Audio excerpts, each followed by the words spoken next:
Exit പോളിന് പിന്നാലെ കോൺഗ്രസിൽ മന്ത്രിസഭാ ചർച്ചകളും സജീവമായി. മുഖ്യമന്ത്രി ഉൾപ്പെടെ 11 മന്ത്രിമാർ കോൺഗ്രസിൽ നിന്നുണ്ടാകും.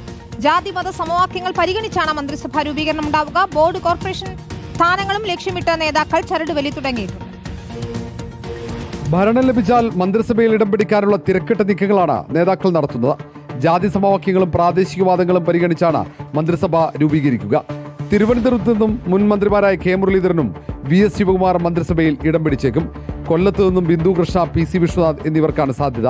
ആലപ്പുഴയിൽ നിന്നും രമേശ് ചെന്നിത്തല, M ലിജു, G സുധാകരൻ എന്നിവർ മന്ത്രിസഭയിലുണ്ടാകും. എറണാകുളത്ത് നിന്നും പ്രതിപക്ഷ നേതാവ് VD സതീശന് പുറമെ TJ വിനോദ്, VP സജീന്ദ്രൻ എന്നിവരും മന്ത്രിസഭയിൽ ഇടം പിടിച്ചേക്കും.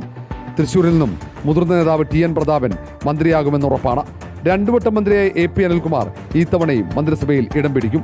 വയനാട്ടിൽ നിന്നും മുൻ യൂത്ത് കോൺഗ്രസ് സംസ്ഥാന അധ്യക്ഷൻ കൂടിയായ T സിദ്ദിഖ്, IC ബാലകൃഷ്ണൻ എന്നിവർക്കും സാധ്യതയുണ്ട്.